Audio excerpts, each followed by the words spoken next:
This story my uncle told me when he returned from Qingming New Year holiday was based on his first-hand experience. It happened 6 years ago. At the time, my uncle was 35 years old. He was working as a housekeeper in the village. When it turned cold, the people in the village had nothing to do. Moreover, it was also holiday, so people gathered to drink alcohol and play cards every day. One night, my uncle went to play cards until very late. That's just in the next village. According to my uncle, it was past midnight when he returned home. As passing an abandoned house in the village, the sky suddenly became foggy. Surrounded by the fog, at the time my uncle's head seemed to melt, and his vision was only 2 or 3 meters and very blurry. He was not too far from home, as the road he was walking on he has walked since he was a child. So at first he did not care much and just continued. But after walking for more than 20 minutes, my uncle still could not get home. The village was not so large that it was impossible to walk that long and still not reach home. When looking through the fog, my uncle was surprised that he was still in front of the house.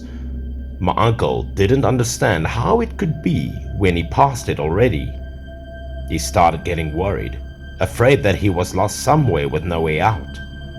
According to folklore, this phenomenon was called the ghost guiding the way. Even if you continued, you would return to the same place. My uncle felt like a pair of eyes were staring at him from behind. His feeling at the time was uncomfortable, so he hurriedly looked back to check. After turning around, he suddenly saw a scene that scared him out of his mind. He didn't know when 3 figures were standing behind him. All 3 of these silhouettes were just shadows and not real. Then he realized something was off. At this point, my uncle did not dare to stay there for another minute. He thought that he had to find a way to run as fast as possible. It didn't matter who they were, as long as he could get out of the area as quickly as possible. But my uncle seemed to have made a mistake. He ran for more than 5 or 6 minutes, but when he stopped, he was still back in the same position. My uncle decided to find the right direction and continue running. He was horrified when he saw 3 figures stop in front of him. Normally, my uncle was a brave man, but that day, he was so scared that he could not stand it. Even though he was scared, my uncle was forced to regain his composure. He squatted down on the wall and lit a cigarette to calm himself. He didn't know if it was because of the flame of the lighter, but when the 3 ghosts stopped, when they were only about a meter away from my uncle, it was a surprise. My uncle boldly asked them what they wanted from him, and at the point the 3 ghosts actually opened their mouths to answer. As soon as the 3 ghosts said they wanted money, my uncle immediately withdrew all the money on him and delivered it. But the 3 ghosts didn't take it. They kept looking straight at my uncle. Of course, he understood what those 3 ghosts wanted as gold paper money, but he could not find any gold paper money to give at that time. He begged them to let him go and thought there would be no problem. But after many kind words, the 3 ghosts still refused to leave and pressed my uncle even more into the wall. When he stood in the middle, he deliberately raised his voice to call for help, but in the middle of the night, no one heard him. In the end, he was desperate. He placed his head against the wall and closed his eyes. He suddenly remembered some Buddhist scriptures that his mother had read. He repeated the words in his mouth. The surrounding temperature seemed to be a little higher. When my uncle opened his eyes, the 3 ghosts were gone. And of course, my uncle didn't dare stay there any longer. He ran home as fast as possible. This time it was okay because the fog was much lighter and he wasn't led by ghosts anymore. So in the end, he came home for a short time. As he got home, he fell ill and had a high fever for more than few weeks. Later, my uncle's mother inquired everywhere and found a shaman to open an altar to perform an exorcism on him. After the exorcism, my grandmother went to the landfill to burn a lot of underworld gold paper money in the middle of the night. And that's when my uncle finally felt better. Later, he heard from the shaman that the three ghosts had a poor background. Before that, an older woman and three sons lived in the abandoned house. But somehow, the house suddenly caught fire. The three boys were fast asleep, so they suffocated to death, and all three people died in that house. Since then, every night their ghosts would appear, harassing the villagers. Those who could resist stayed, and those who were scared moved away. Perhaps the three ghosts were hungry and suffering from injustice. My uncle were one to encounter this.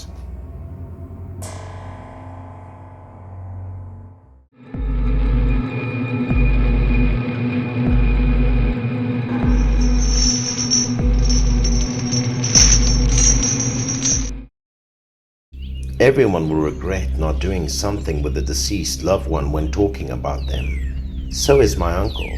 His name is John. He is over 40 years old. It happened 20 years ago when Uncle Jean was still living in town. He worked as a butcher. Uncle Jean usually delivered meat to many places. That day, he was so busy working that it was already past 8 o'clock when he returned. When he passed the village where his grandmother lived, he suddenly missed her. He decided to drive a tricycle to visit her. It had been weeks since the two of them hadn't seen each other. Uncle's grandmother at that time was over 70 years old. She lived a closed and withdrawn life. She didn't live with her children and grandchildren, but chose to be alone in the old house. After knocking for a long time, his grandmother opened the door. As soon as he saw her, he felt that she had lost a lot of weight, especially becoming very thin in her arms, almost looking like chicken nails. Her face also looked tired and lifeless, so Uncle Jean was very worried. Even though it was late at night, he didn't pay much attention to the atmosphere around him. Both of them went into the house. As Uncle Jean remembered, there were no lights in the yard and the house at the time. It was dark. Perhaps older people often saved money so they didn't turn on the lights. At the point, strange things happened. The big yellow dog in the yard was behaving very strangely. The dog was always wary of her. Its body was shrinking and trembling as if it was afraid. After that, the dog did not bark.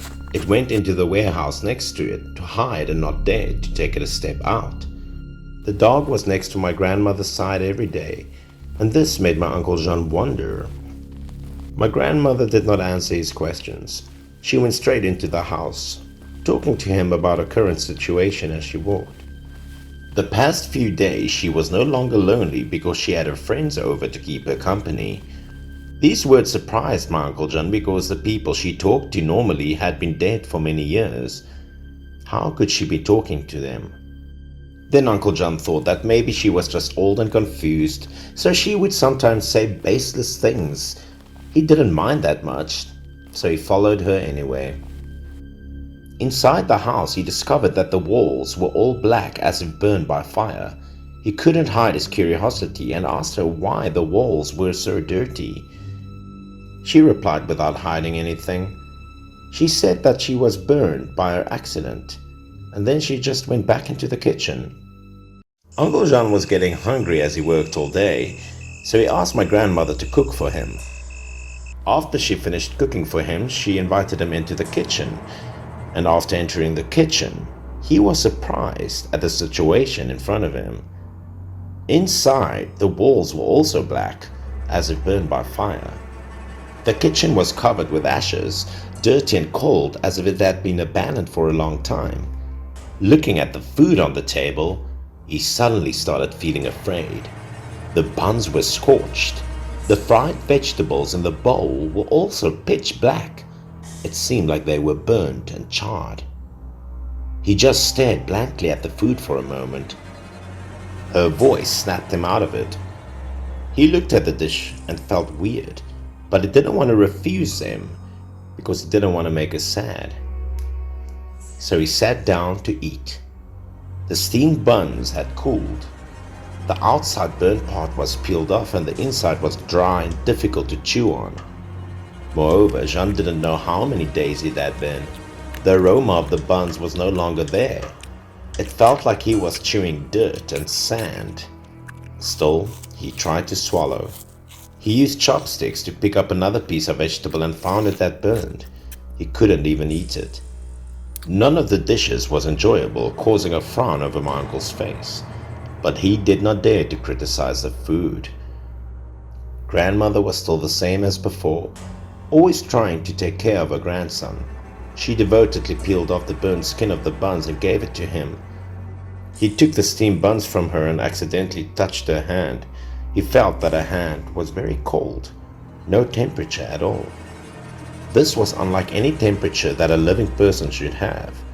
When telling this story, many people asked my Uncle Jin if he didn't find his grandmother too unusual. Of course, he didn't feel right, but he didn't want to upset her. Instead, feeling worried, he thought sorry and blamed himself for not taking good care of her. He only knew how to remind her to wear a lot of warm clothes so that she wouldn't get cold, and she was not afraid of the cold, wanted him to eat well and dress warmly.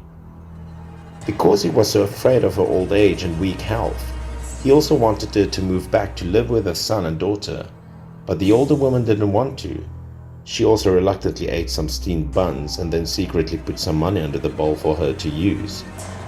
Later, he said goodbye to her as he went home. Unexpectedly, the following morning, it happened. The next day, just as dawn broke, someone knocked on the door of his room.